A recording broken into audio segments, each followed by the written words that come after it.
Hi future doctors, welcome back to Xylem Learning. നമ്മുടെ OG സീരീസിൽ നമ്മൾ നെക്സ്റ്റ് ഡിസ്കസ് ചെയ്യാൻ പോകുന്നത് biotechnology and its applications chapter ആണ്. സോ നിങ്ങൾക്കറിയാം നല്ല വെയിറ്റേജ് ഉള്ള ചാപ്റ്റർ ആണ്. സോ അത്യാവശ്യം ക്വസ്റ്റ്യൻസ് വരുന്ന ചാപ്റ്റർ ആണ്. നമ്മൾ ഈ ചാപ്റ്ററിന്റെ ഒരു ജിസ്റ്റ് ഇതാണ്, ഇങ്ങനെയാണ് ചാപ്റ്റർ പോകുന്നത്. First we start with the introduction അല്ലെ. ഇൻട്രൊഡക്ഷനിൽ we learn about biotech deals with what, definition by EFB നമ്മൾ ഓൾറെഡി പ്രിൻസിപ്പിൾസ് ചാപ്റ്ററിൽ പഠിച്ചതാണ്. ബയോടെക്നോളജിയിൽ നമ്മൾ നമ്മളുടെ ജീൻസിനെ ഓൾട്ടർ ചെയ്തിട്ട്, അതായത് ജീനുകളെ മോഡിഫൈ ചെയ്തിട്ട് നമുക്ക് കിട്ടുന്ന പ്രൊഡക്ട്സിനെ നമ്മൾ നമ്മുടെ ഹ്യൂമൻ വെൽഫെയറിനായിട്ട്, അസുഖങ്ങളുടെ ട്രീറ്റ്മെന്റിനും അഗ്രികൾച്ചറിലും ഒക്കെ ആയിട്ട് യൂസ് ചെയ്യുന്നു അല്ലെ.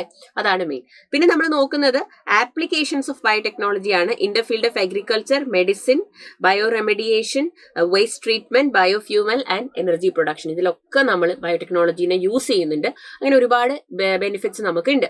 പിന്നെ നമ്മൾ നെക്സ്റ്റ് പോകുന്നത് 3 critical research areas of biotechnology, അതായത് ഒബ്റ്റെയിനിങ് ദ ജീൻ പ്രൊഡക്റ്റ്. എന്തൊക്കെയാണ് 3 ക്രിട്ടിക്കൽ റിസർച്ച് ഏരിയാസ് എന്നുള്ളത്. പിന്നെ നമ്മൾ ആദ്യത്തെ ആപ്ലിക്കേഷൻ പഠിക്കുന്നത് ബയോടെക് ആപ്ലിക്കേഷൻ ഇൻ അഗ്രികൾച്ചറിലാണ്. അവിടെ നമ്മൾ ഗ്രീൻ റെവല്യൂഷനെ കുറിച്ച് പഠിക്കുന്നുണ്ട്. ഗ്രീൻ റെവല്യൂഷനിൽ എന്താണ് സംഭവിച്ചത്, എന്താണ് ചെയ്തത്, എന്തുകൊണ്ടാണ് കൺവെൻഷണൽ ബ്രീഡിംഗ് മെത്തേഡ്സ് വർക്ക്ഔട്ട് ആവാണ്ടിരുന്നത്. Then we come to the use അല്ലെ of genetically modified organism, genetically modified crops in agriculture. അപ്പം അതിന്റെ യൂസ് എന്താണെന്നുള്ളത്. പിന്നെ നമ്മൾ pest resistant plants, BT cotton, nematode resistant ആയിട്ടുള്ള നമ്മുടെ RNA യൂസ് ചെയ്തിട്ട് നമ്മൾ ഡെവലപ്പ് ചെയ്യുന്ന പ്ലാന്റ്സിന്റെ കാര്യമൊക്കെ നമ്മൾ പഠിക്കുന്നു. We also learn about tissue culture. അഗ്രികൾച്ചറിൽ നമ്മൾ യൂസ് ചെയ്യുന്ന വളരെ ഇമ്പോർട്ടന്റ് ആയിട്ടുള്ള ഒരു മെത്തേഡ് ആയിരുന്നു plant tissue culture. Tissue culture എന്താണ്, ടോട്ടിപോട്ടൻസി എന്താണ്, മൈക്രോ പ്രൊപ്പഗേഷൻ എന്താണ്, സൊമാറ്റിക് ഹൈബ്രിഡൈസേഷൻ, ഇതൊക്കെ നമ്മൾ പഠിക്കുന്നുണ്ട്. Then we move to their application again അല്ലെ. മിസ് ഓൾറെഡി പറഞ്ഞു നെമറ്റോഡ് റെസിസ്റ്റന്റ് പ്ലാന്റ്സിന്റെ ഡെവലപ്മെന്റ്. ദെൻ മോളിക്കുലാർ ഡയഗ്നൈസിസിൽ in the field of medicine what is the application of biotechnology, human ഇൻസുലിന്റെ production, humanin. Then gene therapy, അവിടെ നമ്മൾ ADA ഡെഫിഷ്യൻസിയെ കുറിച്ച് പഠിക്കുന്നുണ്ട്. Molecular ഡയഗ്നൈസിസിൽ നമ്മൾ ഏർലി ഡിറ്റക്ഷൻ ഓഫ് ഡിസീസിനെ കുറിച്ച് പഠിക്കുന്നുണ്ട്. ELISA ഉണ്ട്, അതേപോലെ തന്നെ PCR ഉണ്ട്. പിന്നെ we come to transgenic animals. Transgenic animals എന്താണ്, എന്തിനാണ് നമ്മൾ അവരെ യൂസ് ചെയ്യുന്നത്, എങ്ങനെയാണ് നമ്മൾ അവരെ ഡെവലപ്പ് ചെയ്തെടുത്തത്. Then we come to bioethics and biopiracy. ഇത്രയും കാര്യമാണ് നമുക്ക് ഈ ചാപ്റ്ററിൽ പഠിക്കാനുള്ളത്. സോ ട്രാൻസ്ജെനിക് ആനിമൽസിന്റെ യൂസസിനെ കുറിച്ച് നമ്മൾ ലാസ്റ്റ് പാർട്ടിൽ പഠിക്കുന്നുണ്ട് കേട്ടോ. Physiology and development, study of disease, vaccine safety, toxicity ടെസ്റ്റിങ്ങിനൊക്കെ നമ്മൾ ട്രാൻസ്ജെനിക് ആനിമൽസിനെ യൂസ് ചെയ്യുന്നുണ്ട്. So we move to the first part. അതായത് ഇൻട്രൊഡക്ഷനിൽ നമ്മൾ പഠിക്കുന്നത് industrial scale production of biopharmaceutical. അതായത് നമ്മൾ ജനറ്റിക്കലി ഒരു ഓർഗാനിസത്തിനെ മോഡിഫൈ ചെയ്തെടുത്തിട്ട്, ഒരു ജീനിനെ നമ്മൾ മാറ്റിയെടുത്തിട്ട് അതുവഴി നമുക്ക് യൂസ്ഫുൾ ആയിട്ടുള്ള പ്രൊഡക്ട്സുകളെ നമ്മൾ ഡെവലപ്പ് ചെയ്തെടുക്കുന്നു. അത് മൈക്രോബ്സിൽ നിന്നാവാം, ഫഞ്ചയിൽ നിന്നാവാം, പ്ലാന്റ്സിൽ നിന്നാവാം, ആനിമൽസിൽ നിന്നാവാം, ആരെ വേണമെങ്കിലും നമുക്ക് ജനറ്റിക്കലി മോഡിഫൈ ചെയ്യാം. EFBയുടെ ഡെഫിനിഷൻ നമ്മൾ ലാസ്റ്റ് ചാപ്റ്ററിൽ പഠിച്ചതാണ്. നൗ ആപ്ലിക്കേഷൻസ് ഓഫ് ബയോടെക്നോളജി എന്തിലൊക്കെയാണുള്ളത് മക്കളെ? മരുന്നുകൾ ഉണ്ടാക്കാൻ, മെഡിസിൻസിൽ, ഡ്രഗ്സിന്റെ പ്രൊഡക്ഷനിൽ, തെറാപ്യൂട്ടിക്സിൽ നമ്മൾ യൂസ് ചെയ്യുന്നുണ്ട് അല്ലെ. തെറാപ്യൂട്ടിക്സിൽ യൂസ് ചെയ്യുന്നുണ്ട്. ആന്റിബയോട്ടിക്കിന്റെ പ്രൊഡക്ഷന്, അസുഖങ്ങളെ ഡിറ്റക്ട് ചെയ്യാൻ ഡയഗ്നോസ്റ്റിക്സിൽ നമ്മൾ യൂസ് ചെയ്യുന്നുണ്ട്. ജനറ്റിക്കലി മോഡിഫൈ ചെയ്യാൻ, ക്രോപ്സിനെ ജനറ്റിക്കലി മോഡിഫൈ ചെയ്ത് pest resistant and nematode resistant പ്ലാന്റ്സിനെ ഒക്കെ ഉണ്ടാക്കിയെടുക്കാൻ, പ്രോസസ്ഡ് ഫുഡ് ഉണ്ടാക്കിയെടുക്കാൻ, ബയോ റെമഡിയേഷന് വേണ്ടിയിട്ട്, ആൻഡ് എൻവറോൺമെന്റൽ പ്രോബ്ലംസിനെ ഓവർകം ചെയ്യുന്നതിന് വേണ്ടിയിട്ട്, വേസ്റ്റ് ട്രീറ്റ്മെന്റിൽ, എനർജി പ്രൊഡക്ഷനിലൊക്കെ നമ്മൾ ബയോടെക്നോളജി അപ്ലൈ ചെയ്യുന്നുണ്ട്. അപ്പൊ ഇതൊക്കെ നമ്മൾ പഠിച്ചതാണ്. Now we move to the next part. അടുത്ത പാർട്ടിൽ നമ്മൾ പഠിക്കുന്നത് എന്താണ്? The 3 critical research areas. ബയോടെക്നോളജിയുടെ 3 ക്രിട്ടിക്കൽ റിസർച്ച് ഏരിയാസ് ഏതൊക്കെയാണ്? Providing the best catalyst in the form of improved organism, usually a microbe or pure enzyme ആയിട്ട് നമ്മൾ യൂസ് ചെയ്യുന്നു. ഇനി ആ എൻസൈമിനെ അല്ലെങ്കിൽ ആ മൈക്രോബിൽ നിന്നുള്ള എൻസൈമിനെ പ്യുവർ കാറ്റലിസ്റ്റ് എന്ന് പറഞ്ഞാൽ ബയോ കാറ്റലിസ്റ്റ് ആണ് enzymes. They help in altering or increasing the speed of A reaction. നമുക്ക് ഇഷ്ടമുള്ള പ്രൊഡക്റ്റിനെ ഒബ്റ്റെയിൻ ചെയ്യാൻ അവർ നമ്മളെ ഹെൽപ്പ് ചെയ്യും. അപ്പം നമ്മൾ വെറുതെ ഇതിനെ ഉണ്ടാക്കിയെടുക്കാൻ പറ്റുമോ? ഇല്ല. അപ്പൊ നമ്മൾ ഒപ്റ്റിമൽ കണ്ടീഷൻസ്, ഈ കാറ്റലിസ്റ്റ് ബാക്ടീരിയക്ക് ഈ എൻസൈമിനെ ഉണ്ടാക്കണമെങ്കിൽ creating optimal conditions through engineering for the catalyst to act അല്ലെ. നമ്മൾ പഠിച്ചില്ലേ ബയോ പ്രോസസ് എഞ്ചിനീയറിംഗിലൂടെ അവർക്ക് വളരാനുള്ള aseptic conditions, nutrient medium, temperature, ഇതെല്ലാം കൊടുക്കുക. Okay. Then downstream processing technologies to purify. അതുവഴി അവരെ വളർത്തിയെടുത്ത് നമുക്ക് ആവശ്യമുള്ള നമ്മുടെ പ്രൊഡക്റ്റിനെ നമുക്ക് പ്യൂരിഫൈ ചെയ്ത് എടുക്കാം. ഇതാണ് ബയോടെക്നോളജിയുടെ 3 ക്രിട്ടിക്കൽ റിസർച്ച് ഏരിയാസ് എന്ന് പറയുന്നത്. അപ്പൊ ഇത് ക്ലിയർ അല്ലേ? നൗ ബയോടെക്നോളജിയുടെ ആപ്ലിക്കേഷൻസിൽ നമ്മൾ നോക്കുമ്പോൾ നമുക്കറിയാം അഗ്രികൾച്ചറിൽ ഒരുപാട് പ്രശ്നങ്ങൾ ഉണ്ടായിരുന്നു. അതായത് ഈ പിന്നെ അഗ്രികൾച്ചറൽ ഫീൽഡിൽ ഓവർ ദ ഇയേഴ്സ് പ്ലാന്റ്സിന്റെ ഈൽഡ് ഭയങ്കരമായിട്ട് കുറഞ്ഞു. അത് എങ്ങനെയാണ് ഇവർ ഓവർകം ചെയ്യാൻ ശ്രമിച്ചത്? അവർ ആദ്യത്തെ തന്നെ കെമിക്കൽ ബേസ്ഡ് അഗ്രികൾച്ചറിലൂടെ അവർ ശ്രമിച്ചു. അതായത് കെമിക്കൽ പെസ്റ്റിസൈഡ്സും ഫെർട്ടിലൈസേഴ്സും ഹെർബിസൈഡ്സും ഒക്കെ യൂസ് ചെയ്തു. പക്ഷെ അതിന് ഒരുപാട് സൈഡ് ഇഫക്ട്സ് ഉണ്ടായിരുന്നു. പിന്നെ ഓർഗാനിക് ഫാമിംഗ് ട്രൈ ചെയ്തു, വീട്ടിലുള്ള വേസ്റ്റ് ഒക്കെ യൂസ് ചെയ്തു, ഓർഗാനിക് വളങ്ങളൊക്കെ ഉണ്ടാക്കി ട്രൈ ചെയ്തു. പക്ഷെ അതും അത്ര ബെനിഫിഷ്യൽ ആയില്ല, കുറച്ച് സ്ലോ ആയിരുന്നു. പിന്നെയാണ് അതിനൊക്കെ റിസൾട്ട്സ് ഉണ്ടായിരുന്നു, പക്ഷെ കുറച്ച് ടൈം കൺസ്യൂം ചെയ്യാം. നമ്മൾ ജെനറ്റിക്കലി എഞ്ചിനീയർഡ് ആയിട്ടുള്ള, അതായത് പെസ്റ്റ് റെസിസ്റ്റന്റ്, ഇൻസെക്ട് റെസിസ്റ്റന്റ് പ്ലാന്റ്സിനെ ഡെവലപ്പ് ചെയ്തു, ബയോ ഫെർട്ടിലൈസേഴ്സിനെ ഒക്കെ യൂസ് ചെയ്തു. അങ്ങനെയൊക്കെ നമ്മൾ പ്ലാന്റ്സിനെ ഒരുപാട് വളർത്തിയെടുക്കാൻ നോക്കി. And that was really beneficial. Now coming to the next പാർട്ടിൽ നമ്മൾ പഠിക്കുന്നത് എന്താണ് മക്കളെ? ഗ്രീൻ റെവല്യൂഷനെ കുറിച്ചാണ്. സോ നോർമൻ എ ബോർലോഗ് ആണ് ഫാദർ ഓഫ് ഗ്രീൻ റെവല്യൂഷൻ എന്നറിയപ്പെടുന്നത്. വേൾഡ് വാർ 2 കഴിഞ്ഞപ്പോൾ ലോകത്ത് ഒരുപാട് അഗ്രികൾച്ചറൽ ഫീൽഡിൽ ഒരുപാട് പ്രശ്നങ്ങൾ ഉണ്ടായിരുന്നു. അതിനെയൊക്കെ ഓവർകം ചെയ്യാൻ ഇവരുടെ അഗ്രികൾച്ചർ പ്രൊഡക്റ്റ് ഇൻക്രീസ് ചെയ്യാനുള്ള ഒരുപാട് മെത്തേഡ്സ് ഇവർ ഇൻട്രൊഡ്യൂസ് ചെയ്തു. അതാണ് ഭയങ്കരമായിട്ട് വർക്ക്ഔട്ട് ആയത്. ഇന്ത്യയിൽ ഫാദർ ഓഫ് ഗ്രീൻ റെവല്യൂഷൻ എന്ന് പറയുന്നത് MS സ്വാമിനാഥനാണ്. മോഡേൺ അഗ്രികൾച്ചറൽ മെത്തേഡ്സ് ഒക്കെ ആൾ ഒരുപാട് എൻകറേജ് ചെയ്ത് പ്രൊമോട്ട് ചെയ്ത് നമ്മളെ ഹെൽപ്പ് ചെയ്തു. സോ അതൊക്കെയാണ് നമ്മൾ ഈ ഫസ്റ്റ് പാർട്ടിൽ പഠിക്കുന്നത്. Okay, now we move to plant tissue culture എന്താണ്? ഇത് നമ്മളിവിടെ യൂസ് ചെയ്യുന്ന ഒരു മെത്തേഡാണ്. നമ്മൾ ജെനറ്റിക്കലി ഓർഗാൻസിനെ മോഡിഫൈ ചെയ്യുന്ന പറയുമ്പോൾ കൺവെൻഷണൽ ബ്രീഡിംഗ് മെത്തേഡിൽ നമുക്ക് ഇഷ്ടമുള്ള 2 പ്ലാന്റ്സിനെ തമ്മിൽ ക്രോസ് ചെയ്യായിരുന്നു. അപ്പോൾ അൺഡിസൈറബിൾ ആയിട്ടുള്ള ഒരുപാട് ക്യാരക്ടേഴ്സ് എക്സ്പ്രസ്ഡ് ആവുമായിരുന്നു. പ്ലാന്റ് ടിഷ്യൂ കൾച്ചറിൽ നമ്മൾ എന്താ ചെയ്യുന്നത്? നമുക്ക് ഇഷ്ടമുള്ള ഒരു പ്ലാന്റ് പാർട്ട് എടുത്തിട്ട് we call it as an explant. ഒരു എക്സ്പ്ലാന്റ് എടുത്തിട്ട് any plant part is taken out. അത് നമുക്ക് എന്താ പറയുക, പ്ലാന്റ്സ് ലീഫിന്റെ ഭാഗമാകാം, ഷൂട്ട് അപ്പിക്കൽ മെരിസ്റ്റം ആകാം, റൂട്ട് അപ്പിക്കൽ മെരിസ്റ്റം, എന്ത് വേണമെങ്കിലും ആകാം. Any plant part taken out to be grown in a test tube in a special nutrient media under sterile conditions. അതിനെയാണ് നമ്മൾ എക്സ്പ്ലാന്റ് എന്ന് പറയുന്നത്. Okay, now what is totipotency? The capacity of producing a whole plant from a cell. Green പ്ലാന്റ്സിന് ഒരു പ്രത്യേകതയുണ്ട്. അതായത് നമ്മൾ ഈ എക്സ്പ്ലാന്റിനെ എടുത്തിട്ട് ഒരു പ്ലാന്റ് ടിഷ്യൂ കൾച്ചർ മീഡിയത്തിൽ ഇട്ട് കൊടുക്കും. മിസ് കാണിച്ചു തരാം. ഇത് കണ്ടോ, ഇതാണ് ആ പ്ലാന്റ്. നമ്മളൊരു പ്ലാന്റിന്റെ ഏതെങ്കിലും ഒരു പാർട്ടിനെ എടുത്തിട്ട് നമ്മളൊരു നല്ല പ്ലാന്റ് ടിഷ്യൂ കൾച്ചർ മീഡിയത്തിൽ ഇട്ട് കൊടുക്കുകയാണ് കേട്ടോ. പ്ലാന്റ് ടിഷ്യൂ കൾച്ചർ മീഡിയ എന്ന് പറയുമ്പോൾ അവിടെ നമ്മൾ ന്യൂട്രിയൻസ് കൊടുക്കുന്നുണ്ട്, കാർബൺ, നൈട്രജൻ, ഫോസ്ഫറസ് സോഴ്സ് കൊടുക്കുന്നുണ്ട്, മൈക്രോ ന്യൂട്രിയൻസ്, ഇനോർഗാനിക് ന്യൂട്രിയൻസ് കൊടുക്കുന്നുണ്ട്, ഫൈറ്റോ ഹോർമോൺസ്, വിറ്റമിൻസ് എല്ലാം ഇട്ട് കൊടുക്കുന്നുണ്ട്. ഇതെല്ലാം ഇട്ടിട്ട് നമ്മൾ ആ എക്സ്പ്ലാന്റിനെ അവിടെ വളരാൻ സമ്മതിക്കും. അപ്പൊ നമുക്കറിയാം റൂട്ടും ഷൂട്ടും ഒക്കെ ഇനിഷ്യേറ്റ് ചെയ്ത് ഫസ്റ്റ് ആ സെല്ല് മൾട്ടിപ്ലൈ ചെയ്ത് അവരൊരു കാലസ് ഫോം ചെയ്യും. കാലസ് എന്ന് പറയുന്നത് അൺഡിഫറൻഷിയേറ്റഡ് മാസ് ഓഫ് സെൽസ് ആണ്. അതിൽ നിന്ന് ഷൂട്ടിങ്ങും ഒക്കെ സ്റ്റാർട്ട് ചെയ്ത് പതുക്കെ അവരൊരു പ്ലാന്റ്ലെറ്റ് ആയിട്ട് മാറും. അപ്പൊ നോക്കിക്കേ, ഒരു എക്സ്പ്ലാന്റിൽ നിന്ന് തന്നെ നമുക്ക് എത്രയോ, ഒരു കാലസിൽ നിന്ന് നമുക്ക് തന്നെ മൾട്ടിപ്പിൾ പ്ലാന്റ്സിനെ നമുക്ക് ജനറേറ്റ് ചെയ്തെടുക്കാം. അപ്പം ഈ ഒരു പ്രോസസ്സ്, അതായത് ഈ പ്ലാന്റ്സിന്റെ എനി പാർട്ടിൽ നിന്നും ഒരു സിംഗിൾ സെല്ലിൽ നിന്നും ഒക്കെ ഇവർക്ക് മൾട്ടിപ്ലൈ ചെയ്ത് ഒരു എൻറ്റയർ പ്ലാന്റിനെ ജനറേറ്റ് ചെയ്തെടുക്കാൻ പറ്റും. അതിനെയാണ് നമ്മൾ ടോട്ടിപൊട്ടൻസി എന്ന് പറയുന്നത്. പ്ലാന്റ്സിനുള്ള ഈ കഴിവിനെയാണ് നമ്മൾ ടോട്ടിപൊട്ടൻസി എന്ന് പറയുന്നത്. അങ്ങനെ നമ്മൾ പ്ലാന്റ് ടിഷ്യൂ കൾച്ചറിലൂടെ ഉണ്ടാക്കിയെടുക്കുന്ന പ്ലാന്റ്സിനെയാണ് നമ്മൾ സോമക്ലോൺസ് എന്ന് പറയുന്നത്. കാരണം ഇവരെന്താണെന്നറിയാമോ, ഇവർ പാരന്റ് പ്ലാന്റിനെ റിസംബിൾ ചെയ്തിരിക്കും. ഇവർക്ക് ജനറ്റിക് വേരിയേഷൻ ഒന്നുമില്ല, സെക്ഷൽ റീപ്രൊഡക്ഷനോ ഗാമെറ്റിക് ഫ്യൂഷനോ ഒന്നും നടക്കുന്നില്ലല്ലോ. പാരന്റ് പ്ലാന്റിന്റെ അതേ ഫീച്ചേഴ്സ് ആണ് ഇവർ ഇൻഹെറിറ്റ് ചെയ്യുക, അല്ലെ? അപ്പൊ ഇത് ക്ലിയർ ആയെന്ന് വിചാരിക്കുന്നു എല്ലാവർക്കും. അപ്പൊ ഇതാണ് പ്ലാൻ. പിന്നെ നമ്മളിവിടെ പഠിക്കുന്നതാണ് micro propagation. What is micro propagation? Thousands of plants, ഇതേപോലെ പ്ലാന്റ് ടിഷ്യൂ കൾച്ചറിലൂടെ ഒരു ചെറിയ എക്സ്പ്ലാന്റിൽ നിന്ന് നമുക്ക് തൗസൻഡ്സ് ഓഫ് പ്ലാന്റ്സിനെ ജനറേറ്റ് ചെയ്തെടുക്കാൻ പറ്റും. ഇതിനെയാണ് നമ്മൾ മൈക്രോ പ്രൊപ്പഗേഷൻ എന്ന് പറയുന്നത്. Okay, so it is an important technique. Tomato, banana, apple ഒക്കെ നമ്മൾ മൈക്രോ പ്രൊപ്പഗേഷനിലൂടെ കുറേ വെറൈറ്റീസിനെ ഉണ്ടാക്കി എടുത്തിട്ടുണ്ട്, കുറെ കോപ്പീസിനെ ഉണ്ടാക്കി എടുത്തിട്ടുണ്ട്. Now coming to meristem culture. ഈ വൈറസ് ഫ്രീ പ്ലാന്റ്സ് ഒക്കെ ഉണ്ടാക്കി എടുക്കാനായിട്ട് ഇൻഫെക്റ്റഡ് പ്ലാന്റ്സിന്റെ മെരിസ്റ്റംസ് മാത്രം എടുത്ത് നമ്മൾ പ്ലാന്റ് ടിഷ്യൂ കൾച്ചറിലൂടെ കൾച്ചർ ചെയ്തെടുക്കുമ്പോൾ നമുക്ക് വൈറസ് ഫ്രീ പ്ലാന്റ്സിനെ ഒക്കെ ജനറേറ്റ് ചെയ്തെടുക്കാൻ പറ്റും. Hence one can remove the meristem and grow it in vitro to obtain virus free plants. അപ്പൊ അതും ബനാന, ഷുഗർ കെയിൻ, പൊട്ടറ്റോ ഒക്കെ വൈറസ് ഫ്രീ പ്ലാന്റ്സ് നമ്മൾ ഇതുവഴി ഉണ്ടാക്കി എടുത്തിട്ടുണ്ട്. പിന്നെ നമ്മൾ പഠിക്കുന്ന ഒരു മെത്തേഡാണ് സോമാറ്റിക് ഹൈബ്രിഡൈസേഷൻ. സോമാറ്റിക് ഹൈബ്രിഡൈസേഷനിൽ നമ്മൾ ഇതേപോലെ നമുക്ക് ഇഷ്ടമുള്ള 2 പ്ലാന്റ്സിന്റെ പ്രോട്ടോപ്ലാസ്റ്റുകളെ തമ്മിൽ ഫ്യൂസ് ചെയ്തിട്ട് നമ്മൾ ഒരു ഹൈബ്രിഡ് വെറൈറ്റിനെ ഉണ്ടാക്കിയെടുക്കാൻ നോക്കുകയാണ്. So it is a hybridisation method, അല്ലെ? Somatic hybridisation. ഒരു ലാബ് സെറ്റപ്പിൽ നമ്മൾ 2 പ്ലാന്റ്സിന്റെ പ്രോട്ടോപ്ലാസ്റ്റുകളെ തമ്മിൽ ഫ്യൂസ് ചെയ്യും. ന്യൂക്ലിയസ് പിന്നീടാണ് ഫ്യൂസ് ചെയ്യുക. അങ്ങനെ നമുക്കൊരു ന്യൂ വെറൈറ്റിനെ കിട്ടും, അല്ലെ? അപ്പം പ്രോട്ടോപ്ലാസ്റ്റ് ഓഫ് ടൊമാറ്റോനെയും പൊട്ടറ്റോനെയും തമ്മിൽ ഇങ്ങനെ ക്രോസ് ചെയ്തിരുന്നു. പക്ഷെ അതൊരു അത്ര സക്സസ്ഫുൾ ആയില്ല അല്ലെ. Unfortunately it did not succeed. അപ്പൊ ഇതൊക്കെ നമ്മൾ പ്ലാന്റ് ടിഷ്യൂ കൾച്ചറിന്റെ ഭാഗത്ത് നമ്മൾ പഠിച്ചു. Now we are moving to genetically modified organisms. അപ്പം അഗ്രികൾച്ചറിൽ തന്നെ ജെനറ്റിക്കലി മോഡിഫൈഡ് ക്രോപ്സിന് കുറേ ആപ്ലിക്കേഷൻസ് ഉണ്ട്. അതായത് ഫസ്റ്റ് എന്തുകൊണ്ടാണ് ഇവർ പ്ലാന്റിനെ നമ്മൾ ജെനറ്റിക്കലി ഒരു പ്ലാന്റിനെ മോഡിഫൈ ചെയ്യുമ്പോൾ സ്ട്രെസ് ടോളറന്റ് ആയിട്ടുള്ള പ്ലാന്റുകളെ ഉണ്ടാക്കിയെടുക്കാൻ പറ്റും.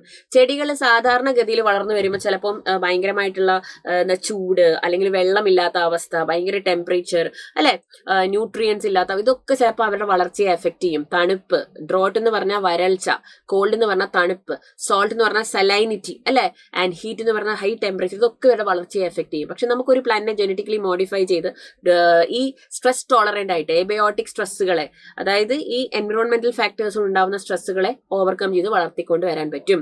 പിന്നെ റെഡ്യൂസ് റിലയൻസ് ഓൺ കെമിക്കൽ പെസ്റ്റിസൈഡ്സിലുള്ള നമ്മുടെ ഡിപ്പെൻഡൻസിനെ കുറയ്ക്കാൻ പറ്റും. കാരണം നമ്മൾ ഓൾറെഡി ഇതിനെ സ്ട്രെസ് ടോളറന്റ് ആയിട്ടും അതുപോലെ ഇൻസെക്ട് റെസിസ്റ്റന്റ് ആയിട്ടൊക്കെയാണ് വളർത്തിക്കൊണ്ട് വരുന്നത്. ടു റെഡ്യൂസ് പോസ്റ്റ് ഹാർവെസ്റ്റ് ലോസസിന്റെ എക്സാമ്പിൾ ആണ് നമ്മൾ പഠിക്കുന്നത് ഫ്ലേവർ സേവർ ടൊമാറ്റോ. അതായത് ഫ്ലേവർ സേവർ ടൊമാറ്റോ ഒക്കെ എന്താന്ന് വെച്ചിട്ടുണ്ടെങ്കിൽ ഷെൽഫ് ലൈഫ് കൂട്ടാൻ വേണ്ടിയിട്ടുള്ള മെത്തേഡാണ്. ഈ ടൊമാറ്റോ ഒക്കെ പെട്ടെന്ന് ചീഞ്ഞു പോലെ നമ്മൾ പറിച്ച് ഹാർവെസ്റ്റ് ചെയ്ത് വെച്ച് കഴിഞ്ഞ് നമ്മൾ മാർക്കറ്റിൽ ഒരുപാട് കാലം നമുക്ക് വെക്കാൻ പറ്റൂല. ഫ്രിഡ്ജിൽ നമുക്ക് ഒരുപാട് കാലം അത് കേട് കൂടാതെ വെക്കാൻ പറ്റൂല. അപ്പൊ ഇന്നത്തെ കാലത്ത് മാർക്കറ്റിൽ നമ്മൾ നോക്കുകയാണെങ്കിൽ ടൊമാറ്റോ ഒക്കെ അത്ര പെട്ടെന്നൊന്നും ചീഞ്ഞു പോവില്ല. കാരണം എന്താ, ഈ പോസ്റ്റ് ഹാർവെസ്റ്റ് ലോസ് റെഡ്യൂസ് ചെയ്യാൻ വേണ്ടിയിട്ട്, ഷെൽഫ് ലൈഫ് കൂട്ടാൻ വേണ്ടിയിട്ട് നമ്മൾ എന്താ ചെയ്യുക, ഇവരുടെ ഈ ചീയുന്ന അല്ലെങ്കിൽ ഇവരുടെ സെൽ വോൾ ഡീഗ്രേഡ് ചെയ്യുന്ന എൻസൈമുകളെയൊക്കെ നമ്മൾ ജെനറ്റിക്കലി മോഡിഫൈ ചെയ്യാണ്, റിമൂവ് ചെയ്യാണ് അല്ലെ. എന്നിട്ട് കുറേ കാലം അപ്പോൾ കേട് കൂടാതെ ഇതിന് മാർക്കറ്റ് പീരീഡ് കൂട്ടാൻ വേണ്ടിയിട്ട് കടകളിലൊക്കെ കുറേ കാലം ഈ ടൊമാറ്റോസിനെ നമുക്ക് യൂസ് ചെയ്യാൻ പറ്റും. അതാണ് ഫ്ലേവർ സേവർ ടൊമാറ്റോ എന്ന് പറയുന്നത്. To increase the efficiency of mineral usage. Plants വളരുമ്പം ചിലപ്പം ഒരാൾ കുറേ അധികം മിനറൽസിനെ അങ്ങ് സോയിലിൽ നിന്ന് എടുത്തു കളയും. അപ്പം മറ്റുള്ളവർക്ക് ആവശ്യമുള്ള ന്യൂട്രിയൻസ് കിട്ടൂല. അപ്പോൾ ഒരു പ്ലാന്റ് ഏറ്റവും കുറവ് ന്യൂട്രിയൻസിനെ യൂസ് ചെയ്ത് ഏറ്റവും എഫക്റ്റീവ് ആയിട്ട് വളരുക. അങ്ങനെയും നമുക്ക് ജെനറ്റിക് മോഡിഫിക്കേഷനിലൂടെ അവരെ ഉണ്ടാക്കിയെടുക്കാൻ പറ്റും. പിന്നെയുള്ളതാണ് ന്യൂട്രീഷണൽ വാല്യൂ കൂടുതലുള്ള ഫുഡുകൾ നമുക്ക് ജെനറ്റിക്കലി മോഡിഫൈഡ് ക്രോപ്സിലൂടെ ഉണ്ടാക്കാം. അതിന്റെ എക്സാമ്പിൾ ആണ് നമ്മുടെ ഗോൾഡൻ റൈസ്. അത് വൈറ്റമിൻ എ എൻറിച്ച്ഡ് റൈസ് ആണ് അല്ലെ. Genetically modified organism has been used to create tailor made plants. Is it clear to everybody? Yes, okay. പിന്നെ നമ്മൾ പഠിച്ചതാണ് നമ്മുടെ ബി ടി കോട്ടൺ എന്ന് പറയുന്നത് ജെനറ്റിക്കലി മോഡിഫൈഡ് പെസ്റ്റ് റെസിസ്റ്റന്റ് ആയിട്ടുള്ള ക്രോപ്പ് ആണ്. സോ ദാറ്റ് ഈസ് ഈ B T toxin is produce by the bacterium called Bacillus thuringiensis bacteria produce ചെയ്യുന്നതാണ്. അതിന്റെ പ്രത്യേകത എന്താണെന്ന് വെച്ചിട്ടുണ്ടെങ്കിൽ അതിന് കുറച്ച് ടാർഗറ്റ് ഇൻസെക്ട്സ് ഉണ്ട്. ഈ ബി ടി ടോക്സിൻ കൊല്ലുന്ന, അതായത് ബാസിലസ് തുറിൻജെനിസിസിലുള്ള ഒരു ജീൻ ഉണ്ട്, cry gene, that codes for a protein, that is cry protein. അതൊരു പ്രോടോക്സിൻ ആയിട്ടാണ് ബാക്ടീരിയയിൽ ഉണ്ടാവുക. അത് ഈ ഇൻസെക്ട് കൺസ്യൂം ചെയ്യുമ്പോൾ ഇൻസെക്ടിന്റെ ഉള്ളിൽ പോയിട്ടാണ് അത് ആക്റ്റീവ് ടോക്സിൻ ആയിട്ട് മാറുന്നത്. അപ്പൊ ബാക്ടീരിയക്ക് ഇത് ഹാംഫുൾ അല്ല. അത് അറ്റാക്ക് ചെയ്യുന്ന ടാർഗറ്റ് ഇൻസെക്ട്സ് ആണ് കോളിയോപ്റ്റെറൻസ്, അതായത് ബീറ്റിൽസ് ഉണ്ട്, ലെപ്പിഡോപ്റ്റെറൻസ്, അതായത് ആർമി വോം ഉണ്ട്, ടുബാക്കോ ബഡ് വോം ഉണ്ട്, ഡിപ്റ്റെറൻസ്, ഫ്ലൈസും മോസ്കിറ്റോസ് ഉണ്ട്. ഇതൊക്കെ ഇവരുടെ ടാർഗറ്റ് ഇൻസെക്ട്സ് ആണ്. അപ്പം ക്രൈജീൻ എന്ന് പറയുന്ന ഒരു ഗ്രൂപ്പ് ഓഫ് ജീൻ ആണ് കേട്ടോ. അത് കണ്ടോ, പല ടൈപ്പ് ജീൻ ഉണ്ട്. അപ്പൊ Cry1AC Cry2AB എന്ന് പറയുന്ന ജീൻ കൺട്രോൾ ചെയ്യുന്നത് കോട്ടൺ ബോൾ വോമിനെയും Cry1AB കൺട്രോൾ ചെയ്യുന്നത് കോൺ ബോററിനെയാണ് കേട്ടോ. അപ്പൊ നമ്മൾ നോക്കുമ്പോൾ ഇവർ എന്താ ചെയ്യുന്നത്, ഇതിന്റെ മെത്തേഡ് ഓഫ് ആക്ഷൻ എങ്ങനെയാണെന്ന് അറിയാമോ? നമ്മൾ എങ്ങനെയാണ് ഈ ബി ടി കോട്ടനെ ഡെവലപ്പ് ചെയ്തെടുത്തത്? ഇതേ സംഭവമാണ് യൂസ് ചെയ്തത്. അതായത് ഈ ക്രൈജീൻ ഇല്ലേ, ഇതിന് ഇൻസെക്ടിനെ കൊള്ളാനുള്ള കഴിവുണ്ടല്ലോ, ക്രൈ പ്രോട്ടീൻ ഫോം ചെയ്തിട്ടുണ്ടെങ്കിൽ അത് ഇനാക്റ്റീവ് പ്രോടോക്സിൻ ആയിട്ടാണ് ബാക്ടീരിയയിൽ ഇരിക്കുന്നത്. അപ്പൊ നമ്മൾ നമ്മുടെ ഈ കോട്ടൺ പ്ലാന്റ്സിലേക്ക് എന്ത് ചെയ്ത് കൊടുക്കും, ഈ ജീനിനെ ഇൻട്രൊഡ്യൂസ് ചെയ്ത് കൊടുക്കും. അപ്പൊ കോട്ടൺ പ്ലാന്റ് വളർന്നു വരുന്നത് is already having this cry gene. അപ്പൊ അത് ആ പ്രോട്ടീനെ എക്സ്പ്രസ് ചെയ്യും. അപ്പൊ പ്രോടോക്സിൻ ഉണ്ടാകും. ഇനി ഇൻസെക്ട് വന്നിട്ട് ഇത് കഴിക്കും. അപ്പൊ ഇതിന്റെ ഇല കഴിക്കുമ്പോൾ ഇൻസെക്ടിന്റെ മിഡ്ഗട്ടിലേക്ക് ഈ പ്രോടോക്സിൻ പോവില്ലേ, അപ്പൊ അവിടെ ആൽക്കലൈൻ pH അല്ലേ, ആൽക്കലൈൻ pHൽ ഇത് ആക്ടിവേറ്റ് ആയിട്ട് ആക്റ്റീവ് ടോക്സിൻ ആയിട്ട് മാറും. അത് ഇൻസെക്ടിന് ചീത്തയാണ്. അപ്പൊ അതെന്ത് ചെയ്യും, ഇൻസെക്ടിന്റെ മിഡ്ഗട്ടിലെ എപ്പിത്തീലിയൽ സെൽസിൽ അത് ലൈസിസ് ഉണ്ടാക്കും അല്ലെ, സെല്ലിന്റെ സ്വെല്ലിംഗ് ഉണ്ടാക്കും, ലൈസിസ് ഉണ്ടാക്കും, അങ്ങനെ പോർസ് കോസ് ചെയ്യും, അങ്ങനെ സെൽ ഡെത്ത് ഉണ്ടാവും, അങ്ങനെ ആ ഇൻസെക്ട് ചത്തുപോവാണ് ചെയ്യുന്നത്. അതിന് ആ ഇൻഫെക്ഷൻ എസ്റ്റാബ്ലിഷ് ചെയ്യാൻ പറ്റില്ല. അപ്പൊ ഇതാണ് ബി ടി കോട്ടന്റെ പ്രത്യേകത. പിന്നെ നമ്മൾ ഡെവലപ്പ് ചെയ്തതാണ് നെമറ്റോഡ് റെസിസ്റ്റന്റ് പ്ലാന്റ് അല്ലെ. Nematode resistant plant, pest resistant plant, അതിന് നമ്മൾ യൂസ് ചെയ്ത ഒരു മെത്തേഡാണ് RNAi. What is RNAi? RNAi എന്ന് വെച്ചിട്ടുണ്ടെങ്കിൽ ഇതിന് നമ്മൾ മറ്റു പേരുകൾ പറയും. Co suppression, quelling, post transcriptional, gene silencing, അങ്ങനെ ഒരുപാട് പേരുകളുണ്ട് കേട്ടോ. ഇത് നമ്മുടെ യൂക്കാരിയോട്ടിക് സെല്ലുള്ള വൈറസ് ഇൻഫെക്റ്റഡ് സെൽസിലുള്ള ഒരു നാച്ചുറൽ മെക്കാനിസം ആണ്. ബേസിക്കലി വൈറൽ DNA mRNA ആക്കുമല്ലോ. DNA വന്ന് mRNA ആവും, mRNA പ്രോട്ടീൻ ആവും. അപ്പൊ ട്രാൻസ്ലേഷൻ സമ്മതിക്കില്ല, ഇവർ പ്രോട്ടീൻ ഉണ്ടാക്കാൻ സമ്മതിക്കില്ല, mRNA അങ്ങ് സൈലൻസ് ചെയ്ത് കളയും. ഇങ്ങനെയാണ് ഇവരത് ചെയ്യുക. അപ്പൊ ഇതേ മെത്തഡാണ് നമ്മൾ ഇവിടെ യൂസ് ചെയ്യുന്നത്. ഈ നെമറ്റോഡ് മെലഡോഗൈൻ ഇൻകോഗ്നീഷ്യ പോയിട്ട് നമ്മുടെ ടുബാക്കോ പ്ലാന്റിന്റെ റൂട്ടിനെ ഭയങ്കരമായിട്ട് ഇൻഫെക്ട് ചെയ്യേ. അവ ഇൻഫെക്ട് ചെയ്ത് കഴിയുമ്പോൾ it effects the yield of the plant, അല്ലെ, അതിന്റെ മിനറൽ അബ്സോർപ്ഷനെ എഫക്ട് ചെയ്യുന്നുണ്ട്. പിന്നെ ഇവർ അവിടെ പോയി കട്ട് ഉണ്ടാക്കുന്നത് കൊണ്ട് മറ്റ് pathogens, secondary infections by other pathogens, അതും നടക്കുന്നുണ്ട് കേട്ടോ. അപ്പൊ നമ്മളിവിടെ നോക്കുമ്പോൾ ഇവിടെ നമ്മൾ എന്താ ചെയ്യുന്നതെന്ന് വെച്ചിട്ടുണ്ടെങ്കിൽ ട്രാൻസ്പോസോൺസ് അല്ലെങ്കിൽ RNA വൈറസിനെ വെച്ചിട്ട് നമ്മുടെ ടുബാക്കോ സെൽസിനെ നമ്മൾ കോമ്പിറ്റന്റ് ആക്കണം. അതായത് ഈ നെമറ്റോഡ് ഇൻഫെക്ഷനെ സ്റ്റോപ്പ് ചെയ്യാൻ വേണ്ടി നമ്മൾ ഇതിനെ ജനറ്റിക്കലി മോഡിഫൈ ചെയ്യാണ്. സോ ടുബാക്കോ സെൽസിലേക്ക് നമ്മൾ ട്രാൻസ്പോസോൺസ് പറഞ്ഞ ജമ്പിങ് ജീൻസ്, ഓക്കെ, ഈ ജമ്പിങ് ജീൻസിനെ വെച്ചിട്ട്, അതായത് മൊബൈൽ ജനറ്റിക് എലമെന്റ്സ് ആണ്, അവരെ വെച്ചിട്ട് അല്ലെങ്കിൽ RNA വൈറസിനെ വെച്ചിട്ട് നമുക്ക് ആവശ്യമുള്ള DNA നമ്മൾ ഇങ്ങോട്ടേക്ക് ഡെലിവർ ചെയ്യാണ്. അപ്പം ഇവര് നെമറ്റോഡ് സ്പെസിഫിക് ആയിട്ടുള്ള DNA ആണ് നമ്മൾ ട്രാൻസ്പോസോൺ വെച്ചിട്ട് നെമറ്റോഡിന്റെ DNA നമ്മൾ പഠിക്കും, എന്നിട്ട് അതിനെയാണ് നമ്മൾ ടുബാക്കോ സെല്ലിൽ ഇട്ട് കൊടുക്കുന്നത്. സോ ട്രാൻസ്പോസോൺ എന്ത് ചെയ്യും, അവിടെ പോയിട്ട് ഒരു സെൻസ് RNAയും ആന്റിസെൻസ് RNAയും ഉണ്ടാക്കും. ആ സെൻസും ആന്റിസെൻസും കൂടി ഡബിൾ സ്റ്റാൻഡേർഡ് RNA ആയല്ലോ. അപ്പൊ ആ ഡബിൾ സ്റ്റാൻഡേർഡ് RNA നമ്മൾ ചെറുതായിട്ട് കട്ട് ചെയ്യും. എന്ത് വെച്ചിട്ട്, ഡൈസർ വെച്ച് കട്ട് ചെയ്ത് ചെറിയ ചെറിയ RNA ആക്കും. ഇതിനെയാണ് നമ്മൾ siRNA, miRNA അല്ലെങ്കിൽ shRNA എന്ന് പറയുന്നത്. ഇത് നേരെ ഈ shRNA പോയിട്ട് നമ്മുടെ സൈറ്റോപ്ലാസത്തിൽ സ്ലൈസർ ആർഗനന്റ് എന്നൊക്കെ പറഞ്ഞ കുറച്ച് എൻസൈമുകളുണ്ട്, അവരുമായിട്ട് ചേരും. അപ്പം ഈ ഡബിൾ സ്റ്റാൻഡേർഡ് siRNAക്ക് 2 സ്ട്രാൻഡ് ഉണ്ട്, ഗൈഡിങ് സ്ട്രാൻഡും പാസഞ്ചർ സ്ട്രാൻഡും. പാസഞ്ചർ സ്ട്രാൻഡ് കുറച്ച് കഴിയുമ്പോൾ റിമൂവ് ആവും. അപ്പം ഈ സ്ലൈസർ ആർഗനന്റ് എൻസൈം കോംപ്ലക്സുകൾ നമ്മുടെ ഈ siRNAയും കൂടി ഉള്ള ഇതിനെയാണ് നമ്മൾ റിസ്ക് അല്ലെങ്കിൽ RNA ഇൻഡ്യൂസ് സൈലൻസിങ് കോംപ്ലക്സ് എന്ന് പറയുന്നത്. പിന്നെ ഒന്നുമില്ല, നെമറ്റോഡ് വരും. നെമറ്റോഡ് വന്നിട്ട് നമ്മുടെ ടുബാക്കോ സെല്ലിനെ, അപ്പൊ നമ്മൾ ഇതെല്ലാം ചെയ്ത് സെറ്റ് ആക്കി വെച്ചിരിക്കുകയല്ലേ, നെമറ്റോഡ് വന്ന് ടുബാക്കോ സെല്ലിനെ ഇൻഫെക്ട് ചെയ്യും. ഇൻഫെക്ട് ചെയ്ത് കഴിയുമ്പോൾ അവരുടെ DNA എന്താക്കും, അവര് mRNA ആക്കും. mRNA ഫോം ചെയ്ത് കഴിയുമ്പോഴേക്കും നമ്മുടെ റിസ്ക് ഓൾറെഡി ആ ടുബാക്കോ സെല്ലിൽ ഉണ്ടല്ലോ, റെഡി ആയിരിക്കുകയാണല്ലോ, അത് നേരെ വന്നിട്ട് ഇവിടെ അറ്റാച്ച് ചെയ്യും. കാരണം എന്താ, ഇതിലെ ഗൈഡിങ് സ്ട്രാൻഡിലുള്ളത് എന്താണ്, it is complementary to the nematode mRNA. കാരണം നെമറ്റോഡ് സ്പെസിഫിക് ആയിട്ടുള്ള DNA അല്ലേ നമ്മൾ ട്രാൻസ്പോസോൺസ് വഴി ഇട്ട് കൊടുത്തത്. സെൻസും ആന്റിസെൻസും ഒക്കെ നെമറ്റോഡ് സ്പെസിഫിക് ആയിരുന്നു. അപ്പൊ ഇവർക്ക് കോംപ്ലിമെന്ററി ആയിരിക്കും. അതുകൊണ്ട് തന്നെ ഈ ഗൈഡിങ് സ്ട്രാൻഡിന് വന്നിട്ട് ഇവിടെ ഇരിക്കാൻ പറ്റും, അല്ലെ. എന്നിട്ട് എന്ത് സംഭവിക്കും മക്കളെ, യെസ്, ഇവര് ആ mRNAനെ സ്ലൈസ് ചെയ്യും, ചെറിയ ചെറിയ ചെറിയ പീസായിട്ട് കട്ട് ചെയ്ത് കളയും. ഈ റിസ്കിലെ ആർഗനന്റും പിന്നെ നമ്മുടെ ഇവരൊക്കെ ചേർന്നിട്ട്, സ്ലൈസറും ഒക്കെ ചേർന്നിട്ട് mRNAനെ അങ്ങ് ഇനാക്ടിവേറ്റ് ആക്കി കളയും, അല്ലെ. സോ ഫൈനലി നമുക്ക് അപ്പം നെമറ്റോഡിന് ഇൻഫെക്ഷൻ എസ്റ്റാബ്ലിഷ് ചെയ്യാൻ പറ്റില്ല. അങ്ങനെ നമ്മുടെ പ്ലാന്റ് ഇതിൽ നിന്നും സേവ് ആകും. ഓക്കെ, പിന്നെ നമ്മൾ നേരെ പോകുന്നത്, അപ്പൊ അങ്ങനെയാണ് നമ്മൾ insect resistant, pest resistant plant വെറൈറ്റീസിനെ ഒക്കെ ഉണ്ടാക്കിയെടുക്കുന്നത്. Now we move to the biotechnology applications in medicine. അത് നമുക്കറിയാം, അറൌണ്ട് 30 റീകോമ്പിനന്റ് തെറാപ്യൂട്ടിക്സ് നമ്മൾ ഇതുവരെ ഉണ്ടാക്കിയിട്ടുണ്ട്. അതിൽ നമ്മൾ ഇന്ത്യയിൽ ഇതിൽ അറൌണ്ട് 12 എണ്ണം ഇപ്പൊ തന്നെ മാർക്കറ്റ് ചെയ്യുന്നുണ്ട്. ഹ്യൂമൻ ഇൻസുലിൻ ആണ് ഒരു എക്സാമ്പിൾ. അതായത് ബേസിക്കലി നമ്മുടെ ബ്ലഡിൽ ഷുഗർ ലെവൽസ് കൂടുമ്പോൾ, ഗ്ലൂക്കോസ് ലെവൽസ് കൂടുമ്പോൾ അത് കൺട്രോൾ ചെയ്യാൻ വേണ്ടി നമ്മുടെ ഐലറ്റ്സ് ഓഫ് ലാംഗർഹാൻസ്, അല്ലെ, beta cells of islets of Langerhans produce ചെയ്യുന്ന ഒരു പ്രോട്ടീൻ ഹോർമോൺ ആണ് ഇൻസുലിൻ എന്ന് പറയുന്നത്. അപ്പൊ ഇൻസുലിൻ ഏർലിയർ ഈ ഡയബറ്റീസ് കൺട്രോൾ ചെയ്യാൻ വേണ്ടിയിട്ട് നമ്മൾക്ക് പിഗ്സിൽ നിന്നും, പാൻക്രിയാസ് ഓഫ് പിഗ്സും കാറ്റിലും അതിൽ നിന്നാണ് കൊടുത്തിരുന്നത്. പക്ഷെ അത് ഒരുപാട് സൈഡ് എഫക്ട്സ് ഉണ്ടാക്കിയിരുന്നു. അപ്പൊ നമ്മൾ എന്ത് ചെയ്തു, നമ്മൾ ആർട്ടിഫിഷ്യലി ഇത് ജനറ്റിക് എഞ്ചിനീയറിംഗിലൂടെ ഉണ്ടാക്കിയെടുക്കാൻ നോക്കി. അപ്പൊ ഇൻസുലിൻ എന്ന് പറയുന്നത് ഒരു A ചെയിനും B ചെയിനും ഉണ്ട്. പിന്നെ മാമൽസിൽ ഒരു അഡീഷണൽ C പെപ്റ്റൈഡും കൂടി ഉണ്ട്. പക്ഷെ അത് നമുക്ക് ആവശ്യമില്ല, അല്ലെ. ഇവരെ ലിങ്ക് ചെയ്തിരിക്കുന്നത് ഡൈസൾഫൈഡ് ബ്രിഡ്ജറ്റ്സ് ആണ്. അപ്പൊ എന്ത് ചെയ്തു, എലി ലില്ലി എന്ന് പറയുന്ന കമ്പനി ഇൻ 1983 ഇവർ ഈ A ചെയിനും B ചെയിനും ഓഫ് ഹ്യൂമൻ ഇൻസുലിൻ സെപ്പറേറ്റ് ആയിട്ട് ഉണ്ടാക്കിയെടുത്തു. അതിന് അവർ യൂസ് ചെയ്തത് ഈക്കോളൈയുടെ പ്ലാസ്മിഡ്സ് ആയിരുന്നു. എന്നിട്ട് അവർ സെപ്പറേറ്റ് ആയിട്ട് ഡൈസൾഫൈഡ് ലിങ്കേജ് വെച്ചിട്ട് ഇവരെ ജോയിൻ ചെയ്ത് എടുത്തു. അപ്പം Aയും Bയും മാത്രം വെച്ചിട്ട് ഉണ്ടാക്കിയെടുത്ത ആർട്ടിഫിഷ്യൽ ഇൻസുലിൻ ആണ് ഹ്യൂമൻ ഇൻസുലിൻ അല്ലെങ്കിൽ ഹ്യൂമിലിൻസ്, ജനറ്റിക്കലി എഞ്ചിനീയർഡ് പ്രോഡക്റ്റ്, അല്ലെ. അപ്പൊ അത് ഇപ്പോൾ വേൾഡ് വൈഡ് കൺസ്യൂം ചെയ്ത് വരുന്നുണ്ട്. പിന്നെ നമ്മൾ പഠിച്ചതാണ് ജീൻ തെറപ്പി. ജീൻ തെറപ്പി എന്ന് പറയുന്നത് ട്രീറ്റിംഗ് ദ ജീൻ, അല്ലെ. ഒരു ജീനിന്റെ ഇഷ്യൂവിനെ നമ്മൾ തെറപ്പിയിലൂടെ ട്രീറ്റ് ചെയ്തെടുക്കുകയാണ്, മാറ്റി ചെയ്തെടുക്കുകയാണ്. ഒരു ജീനിന്റെ ഡിഫക്റ്റിനെ നമ്മൾ കറക്റ്റ് ചെയ്തെടുക്കുകയാണ്. ഇത് ആദ്യം ട്രൈ ചെയ്തത് ADA ഡെഫിഷ്യൻസിയിലായിരുന്നു. അഡിനോസിൻ ഡിയാമിനേസ് എന്ന് പറയുന്ന ഒരു എൻസൈം ആണ്. ആ എൻസൈം നമ്മൾ ബോൺ മാരോ സെൽസ് ആണ് പ്രൊഡ്യൂസ് ചെയ്യുന്നത്, ലിംഫോസൈറ്റ്സ്. അതില്ലെങ്കിൽ നമ്മുടെ ഇമ്മ്യൂൺ സിസ്റ്റത്തിന് ഭയങ്കരമായിട്ട്, അതായത് അഡിനോസിൻ ഡിയോക്സി അഡെനോസിനും ഒക്കെ ബ്ലഡിൽ അക്യുമുലേറ്റ് ചെയ്തിട്ട് നമ്മുടെ ഇമ്മ്യൂൺ സിസ്റ്റത്തിനെ അത് ഭയങ്കരമായിട്ട് എഫക്ട് ചെയ്യും. ഇത് ആദ്യം ട്രൈ ചെയ്തത് ഒരു 4-year-old ഗേളിനായിരുന്നു ഇൻ 1990. ബോൺ മാരോ ട്രാൻസ്പ്ലാന്റ് ചെയ്ത് നോക്കി, എൻസൈം റീപ്ലേസ് ചെയ്ത് കണ്ടിന്യൂസ് ആയിട്ട് ചെയ്ത് നോക്കി. പക്ഷെ ഇതൊന്നും ഒരു പെർമനന്റ് സൊല്യൂഷൻ ആയിരുന്നില്ല. അപ്പൊ അവർ എന്ത് ചെയ്തു, ഏർലി എംബ്രിയോണിക് സ്റ്റേജസിൽ ഈ ADAക്ക് വേണ്ടി കോഡ് ചെയ്യുന്ന ജീനിനെ നമ്മൾ ഇവരിലേക്ക് ഇൻട്രൊഡ്യൂസ് ചെയ്ത് കൊടുത്തിട്ടുണ്ടെങ്കിൽ ആ എംബ്രിയോ വളർന്നൊരു ഫീറ്റസ് ആയി ഒരു കുട്ടിയായി വരുമ്പോൾ ഡെഫിനറ്റ്ലി ഈ കണ്ടീഷനെ ഓവർകം ചെയ്യാൻ പറ്റുമെന്ന് പറഞ്ഞു. That was a big revolutionary change in gene therapy. പിന്നെയുള്ളതാണ് മോളിക്കുലർ ഡയഗ്നോസിസ്. അസുഖങ്ങളെ ഏർലി ഡിറ്റക്ട് ചെയ്യാൻ വേണ്ടിയിട്ട്, ഒരാൾക്കൊരു അസുഖം വരാൻ സാധ്യതയുണ്ടോ, അയാളുടെ ബ്ലഡിൽ ഇൻഫെക്ഷൻ ഉണ്ടോ എന്നുള്ളത് ഏർലി ഡിറ്റക്ട് ചെയ്യാൻ വേണ്ടിയിട്ട് നമ്മളെ ഹെൽപ്പ് ചെയ്യുന്ന മെത്തേഡാണ്. അതിൽ നമ്മൾ റീകോമിനന്റ് DNA ടെക്നോളജി യൂസ് ചെയ്യുന്നുണ്ട്, PCR യൂസ് ചെയ്യുന്നുണ്ട്, ELISA യൂസ് ചെയ്യുന്നുണ്ട്. സോ PCR ഒക്കെ നമ്മൾ എന്തിനാ യൂസ് ചെയ്യുന്നത്? PCR നമ്മൾ യൂസ് ചെയ്യുന്നത് നമ്മളുടെ ബ്ലഡിൽ ഇപ്പം എന്തെങ്കിലും low concentration of bacteria, virus ഒക്കെ ഉണ്ടോ എന്ന് ഡിറ്റക്ട് ചെയ്യാൻ വേണ്ടിയിട്ട് നമ്മൾ നമ്മുടെ തന്നെ DNA ആംപ്ലിഫൈ ചെയ്ത് നോക്കും, പേഷ്യന്റിന്റെ DNA ആംപ്ലിഫൈ ചെയ്ത് നോക്കും. PCR is now routinely use to detect HIV in suspected 8 patients. അല്ലെ, HIV ഡിറ്റക്ട് ചെയ്യാൻ വേണ്ടി യൂസ് ചെയ്യുന്നുണ്ട്.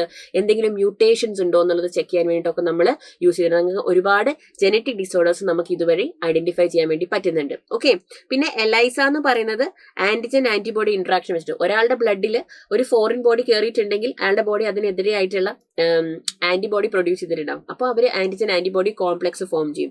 ഇതിനെ ഒരു കളർ ഫോമിംഗ് കോംപ്ലക്സ് എൻസൈം ഒക്കെ ആയിട്ട് ലിങ്ക് ചെയ്തിട്ട് ഐഡന്റിഫൈ ചെയ്യുന്ന മെത്തേഡാണ് എൻസൈം ലിങ്ക്ഡ് ഇമ്മ്യൂണോസോർബന്റ് അസേ. ഇതും ഇങ്ങനെയുള്ള ഇൻഫെക്ഷൻസ് ഐഡന്റിഫൈ ചെയ്യാൻ വേണ്ടിയിട്ടുള്ള ഒരു മെത്തേഡാണ്. പിന്നെയാണ് transgenic animals. Genetically modified animals ആണ് ട്രാൻസ്ജെനിക് ആനിമൽസ്. അവരുടെ DNA മാനിപ്പുലേറ്റ് ചെയ്തിരിക്കുകയാണ്. അപ്പൊ നമ്മൾ ഇന്നത്തെ കാലത്ത് നമുക്ക് ഒരുപാട് ആവശ്യങ്ങൾക്ക് വേണ്ടി നമ്മൾ ട്രാൻസ്ജെനിക് ആനിമൽസിനെ യൂസ് ചെയ്യുന്നുണ്ട്. ട്രാൻസ്ജെനിക് റാറ്റ് ഉണ്ട്, റാബിറ്റ്സ് ഉണ്ട്, പിഗ്സ് ഉണ്ട്, ഷീപ്പ് ഉണ്ട്, ഹൗസ് ഉണ്ട്, ഫിഷ് ഉണ്ട്. And over 95% of all existing transgenic animals മൈസുകളാണ്, അല്ലെ, എലികളെയാണ് യൂസ് ചെയ്യുന്നത്. നമ്മൾ എന്തിനായി ട്രാൻസ്ജെനിക് ആനിമൽസിനെ യൂസ് ചെയ്യുന്നത്? നമുക്ക് ഒരു നോർമൽ ഫിസിയോളജി പഠിക്കാൻ, ഒരു ഓർഗാനിസത്തിന്റെ ഡെവലപ്മെന്റും ബോഡി ഫങ്ഷൻസും ഒക്കെ പഠിക്കാൻ വേണ്ടി നമുക്ക് യൂസ് ചെയ്യാം. പിന്നെ അസുഖങ്ങളെ കുറിച്ച് പഠിക്കാൻ, ഒരു ഓർഗാനിസത്തിൽ ഏതെങ്കിലും നമുക്കൊരു ജനറ്റിക്കലി മോഡിഫൈഡ് ഓർഗാനിസത്തിന് ചെയ്തിട്ട് അതിൽ ഈ അസുഖത്തിനെ നമുക്ക് ഇൻട്രൊഡ്യൂസ് ചെയ്ത് കൊടുക്കാം.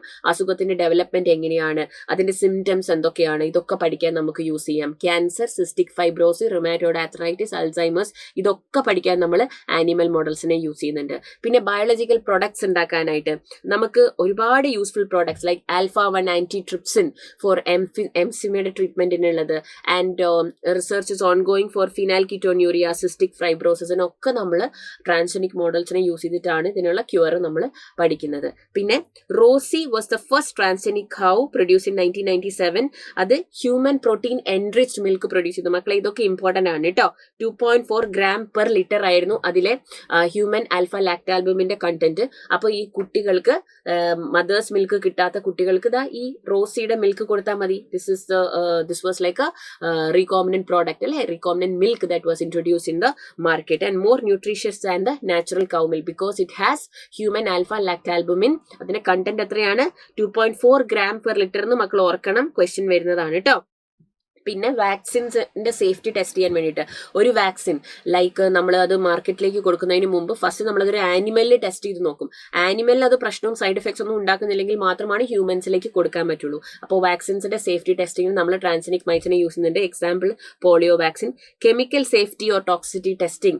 Transgenic animals are made that carry genes which make them more sensitive to toxic substance than non transgenic animals, അല്ലെ.